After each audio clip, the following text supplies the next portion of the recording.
Hi everyone, welcome back. Once again you're with the professor.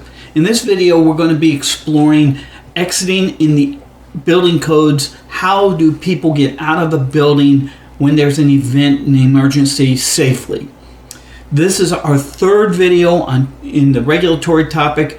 Is a topic that, the regulatory topics tend to be the ones I really like and know the most. It's just a tendency I have, whether we talk about the Board of Technical Registration, registrar contractors, even the building codes. You sit down with me, go out to lunch with me, or we have a dinner, especially those who are professional relationships. We always end up talking about a code or something. My wife likes to say I geek out at the topic. She's probably right more than wrong. Today we're going to be covering what makes up a means of egress system as it's defined in the building code.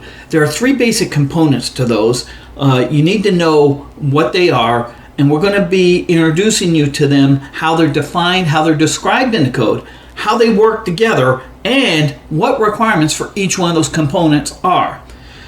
To begin, we want to first look at the history of regulation in the construction industry. Did you know that the regulation of the construction industry dates all the way back to ancient times? And when I say ancient, I mean the Babylonians. The first known building code, as far as I know, was issued by Babylonian King Hammurabi some 5,500 years ago. He had all these panels in his script about the law, but he had 6 very specific ones that dealt with just the construction industry. We're going to take a few moments to look at those. You'll actually see a graphic of what that scripted panel looks like as it was written. Panel 228 talks about how much a builder would get. Here it says 2 shekels of silver per sar. What that basically breaks down to is a ½ ounce of silver for every 116 square feet. SAR is 116 square feet approximately, and of course a shekel is about a ¼ ounce each. So that's that. He sat there and said, "You're going to build. Here's how much you're going to get paid to build for." Panel 229. That's probably the biggest key of the whole construction law. And here it says, if a builder builds a house and it falls and it kills the homeowner, builder will be put to death. It was a capital offense to build a building that was not strong enough to withstand and would cause a loss of life. Panel 230 is very similar to it. If a child of the homeowner would be lost because of something the builder did, then the builder would have one of his children taken. 231, same thing about slaves. If a slave of a homeowner would perish, the builder would have to give up one of his own slaves. If goods were to be lost, it was up to the builder to replace those goods out of his own materials. That was talking about the building itself. You'd have to replace the entire building. In other words, collapse, you're going to rebuild that house all out of your own materials. And then here, 233, it's the first warranty requirement. Here, if it cracks, something goes wrong, you're going to actually have to, as a builder, use your own silver to correct it. By the way, if you want to see how warranties work today, be sure to go see our warranty video that, if you haven't already, you'll find some really great information, see how it changes from ancient times to today's. Even in ancient times, it became known that people and organizations will always act in their own best interest no matter what. Even King Hammurabi saw that. For those of you who know me, have had a class with me, I tend to get up on a soapbox once in a while. I want to briefly get on that box. I just recently was watching a program and saw where a certain airline manufacturer who lied and covered up information to the regulatory agents at FAA as well as their own customers, and there were 2 plane crashes, hundreds of lives lost, and when it all came to light, the CEO resigned and got a $62 million severance package. Another example, we saw a bank who would open up credit cards unknowingly to their in their customers' names just to inflate what they were doing to make their stockholders happier with what they did. And again, nothing happened. What happens if we were under those ancient laws? I just see the penalties that these business people would have made their decisions based off of would have very different result. Anyway, let's get back to our more modern code development issues as we're looking at. So the beginning of modern code development started on this date, October 8th, 1871.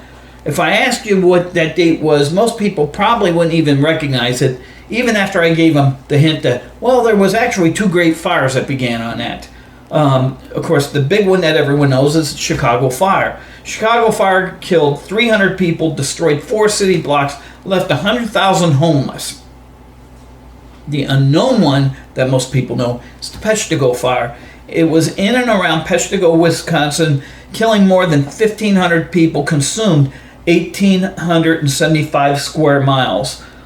You saw two different fire types here. The Chicago Fire was a fire of conflagration, which is an urban fire where the fire jumped from building to building. Peshtigo Fire was a wildfire, as you can see, much more widespread damage. Just under 2,000 square miles. 1,500 people lost. You start to see that very difference of the fires. But as a result from those events in 1871 came in 1896, just a few short years later, the formation of the National Fire Protection Association, NFPA. We should know that because we see that name all the time. They become a very, very recognized organization. When it was first started, the initial members were restricted to only insurance underwriters, but it expanded in 1904 to include others. Shortly after it began, not only was it underwriters, but they did open up to fire professionals. But in 1904 is when they really broadened it out. They allowed designers, manufacturers, a lot of other groups to get in there to put it in. Of course, the first publication was what we would know today as the NFPA 13, which is the requirements for design fire sprinklers. Fire sprinklers back then were a little different because, as you know, we didn't have the water distribution system that we see in most cities today, but they were little globes, glass globes that had water in it. As they would heat up, the glass would break, dousing water onto the fire. In 1927, they came out with what we now realize today as NFPA 101. It was known back then as the exiting code. What was so unique about that exiting code is it became the very first building code ever written in modern times. And of course, all codes since then have found its basis in there. Again, its title was exiting. That's what it was focused on. That's what it wanted to see about. And you'll see that there's a huge focus even in our more contemporary codes of exiting a building in an emergency event. Building codes are placed in two basic categories. The first category is the construction codes. These are the codes that regulate how buildings are built. As you can see, we have the International Building Code, we got the Mechanical Plumbing Fuel Code, Energy Code, we got video on the Energy Code part of it that if you haven't seen, please see. At the very bottom of that list is the NEC, the National Electric Code. You notice it's named a little different. The reason why is the NEC is actually known as NFPA 70. It is an NFPA document, but it is such a well-known and well-established and highly tested document that no one can write an electric code even equal to it. So we basically see that the International Code Council, when they start forming all their international codes, just opted to, we're going to just grab the NEC because we know it's the best there is out there. Second category of codes is maintenance codes.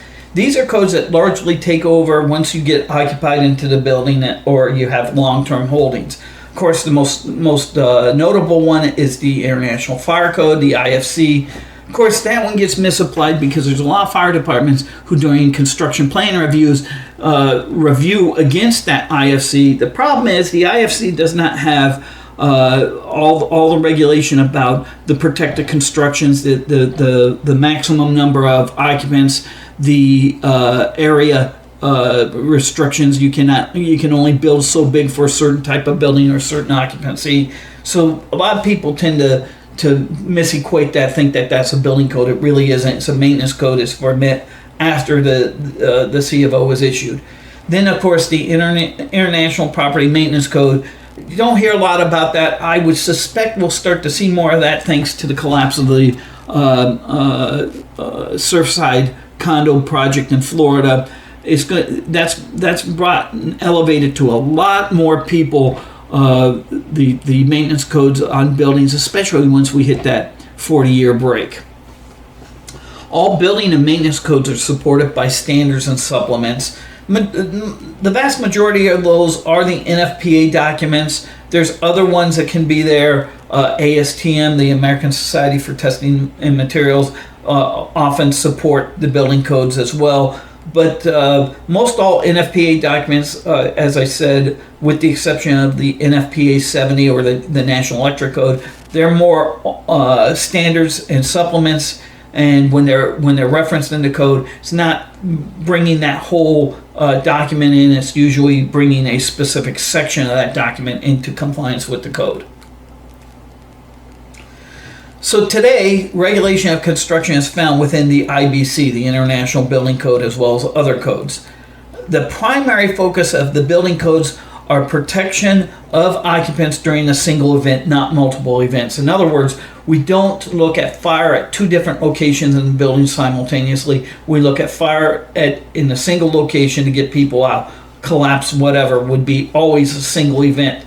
The reason why is if we start trying to get multiple events, there's too many variables to control. It becomes much more onerous to comply with getting people out in a multiple event situation.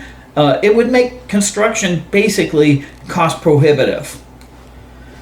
The IBC is also known as a performance code, unlike its legacy codes, which were strictly prescriptive. Now, I want to put a slight little preface to that.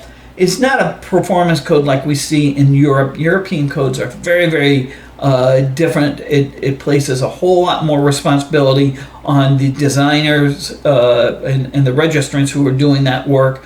The IBC in Chapter 1 does allow a lot more of that performance ideology to be brought in, but it still has its prescriptive standards like Chapter 7, which is about fire protection of the rated protection of construction and such. And that's because of the roots of these old legacy codes being so prescriptive and base. Today we're going to be looking at what constitutes a means of egress system according to the IBC.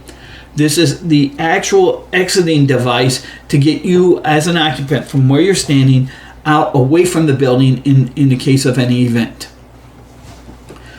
We're going to look basically as we look at this, like I said, we're going to look at the definitions and the descriptions. Definitions, of course, come out Chapter 2 of the IBC, and of course the descriptions, the requirements are all within the IBC sections themselves. Now, as you saw on that slide, note that the orange that you'll see is always a definition. That's going to come out Chapter 2 exclusively. There's a few other definitions, but largely it's all out Chapter 2. The green citations you see, those will be the actual sections of the building code that we're citing, and it's all found largely in Chapter 10 because that's the exiting chapter for the building code. You'll see me use blue within this. Usually that's a definition found in other parts of Chapter 2. Sometimes I use it for emphasis, but you'll get the picture as we go through this. Anyway, let's get back to our slides again. So the description of the means of egress is found in Section 1003.1 of the IBC, and its requirements are right here. It basically states that the means of egress system has three components: the exit access, the exit discharge, and they're all defined elsewhere in this chapter, referring to Chapter 10. Again, those were the components we've talked about from the beginning. Chapter 2 defines a means of egress as a continuous and unobstructed path of vertical and horizontal egress travel from any occupied space or portion of a building or structure to a public way.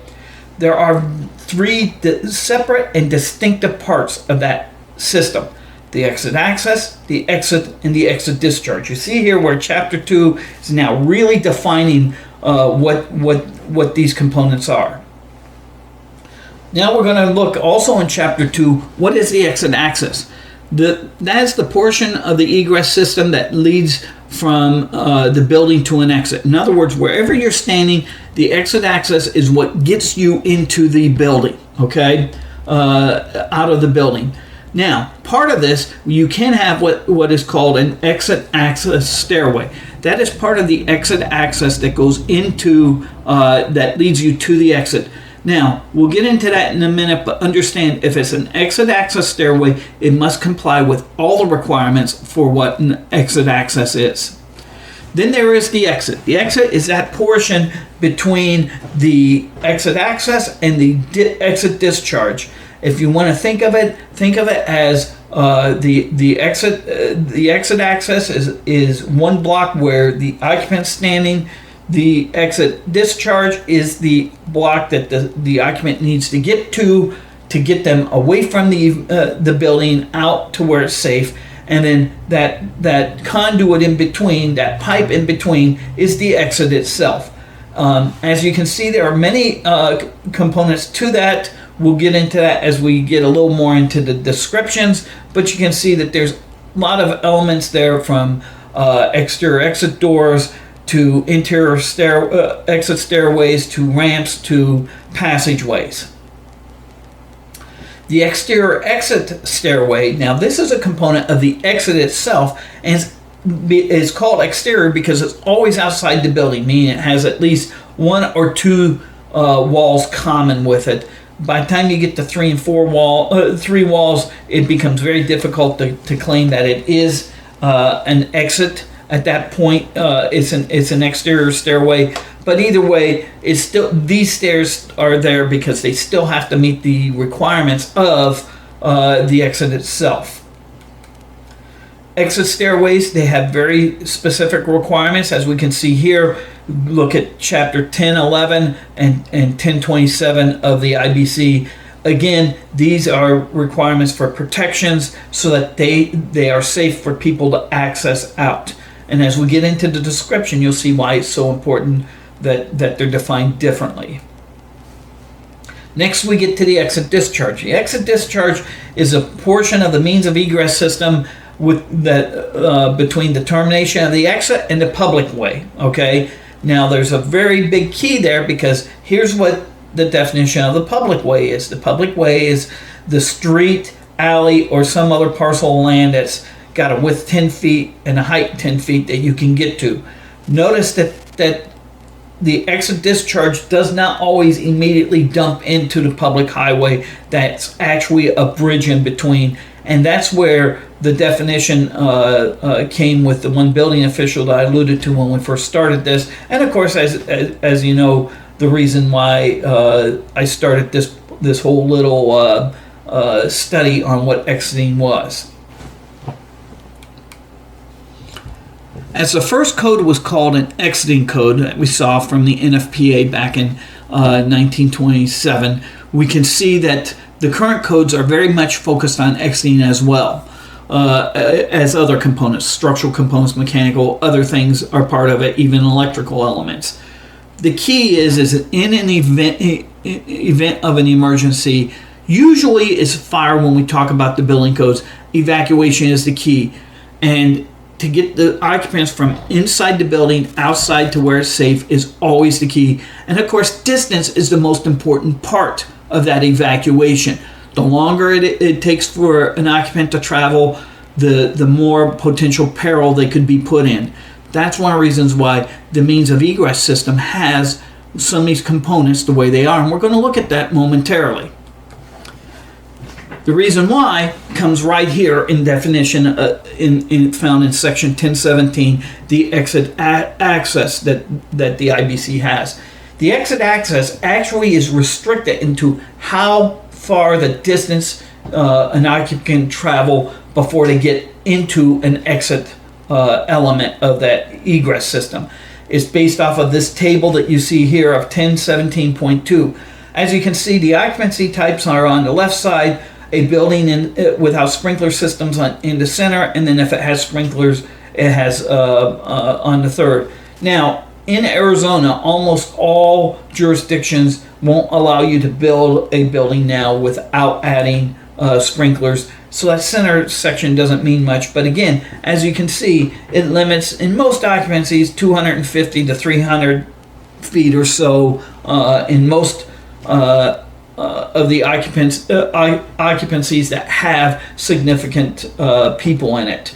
That, again, keep in mind, that's where that exit access stair that we talked about is. That's part of that entire travel distance. So if you have an exit access stair, you have to count that distance traveled along a plane that follows the nosing, wraps around the landing, and down, or if it's a straight run. So that's one of the reasons why the exit access stair is very important that we identify, because that has to be part of this restricted distance.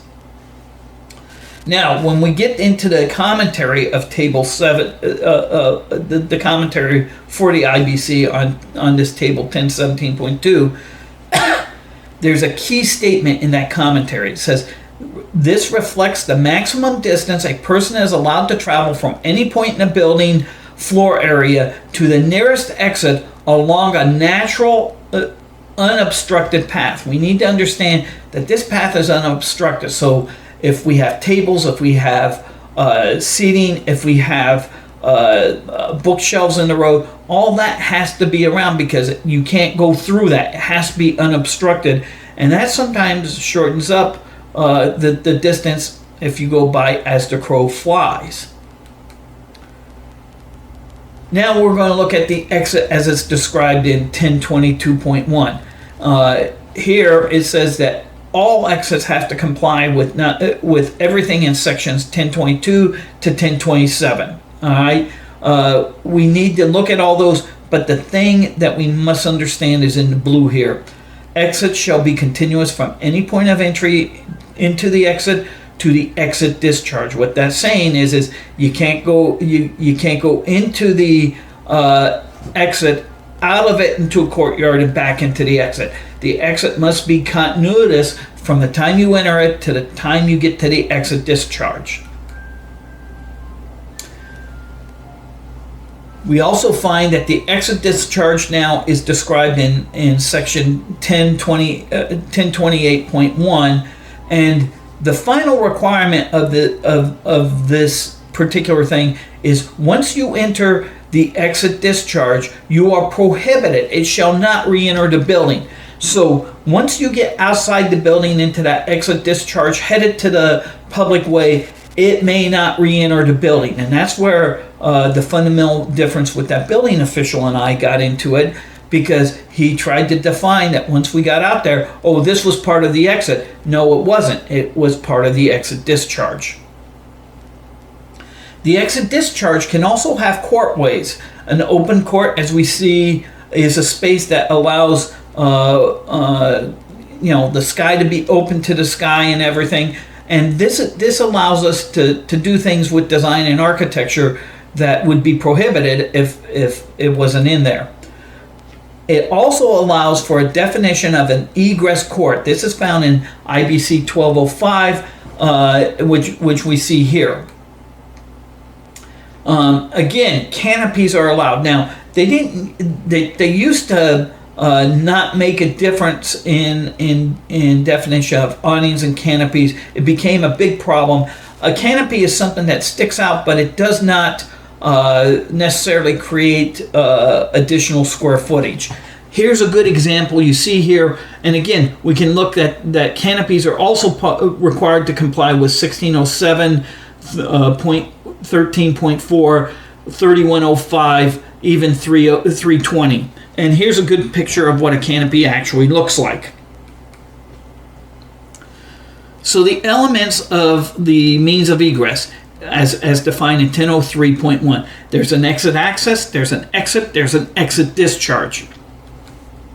The exit access has to be a clear, natural, unobstructed path according to 1017. It's got that limited path of travel, may include stairs, but we must also include those stairs, not the way you look at in plan, but the way you look at when you're traveling down the stairs. Second element is the exit, which is covered by 1022 of the IBC. These are almost always protected constructions for fire and smoke.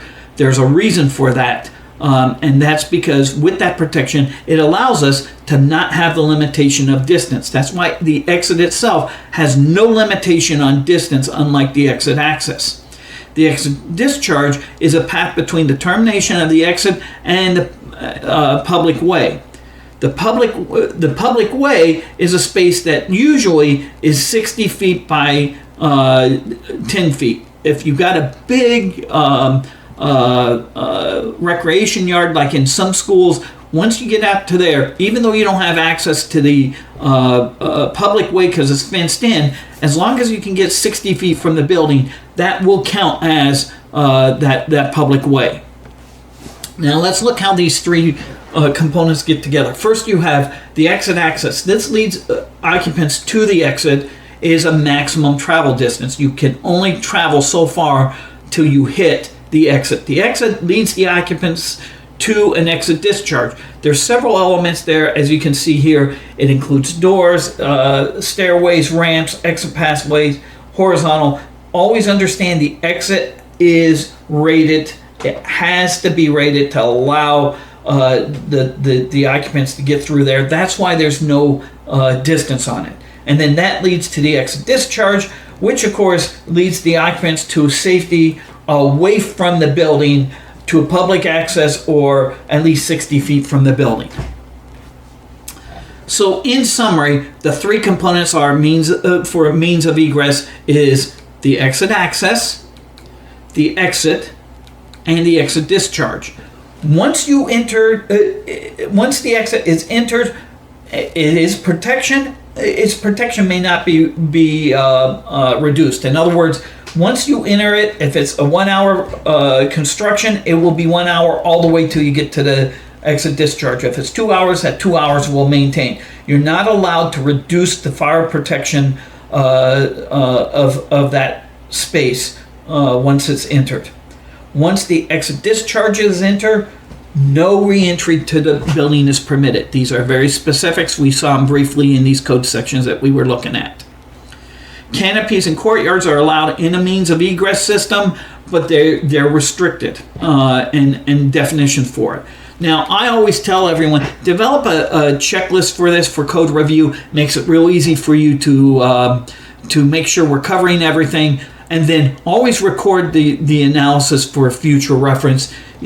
I'll tell you right now, that building will always come back to you. You need to know how you analyzed it at first.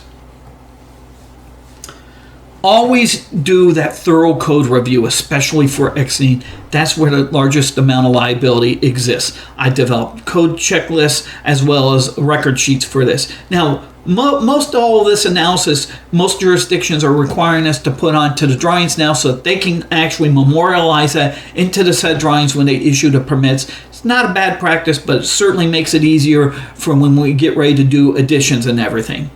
So finally, if you found this video helpful, be sure to like this video. If you like the channel, please subscribe. Click on that little bell to let you know when we upload a new video. I like to try to hit a new video every week if I can. And as you can see, we get into some pretty interesting things here. Today being the exiting. Remember, you want to design well. We want to build safe. We want to maintain our buildings for the maximize life expectancy of these buildings. Again, glad you could join us here. See you in the next video. The Professor out.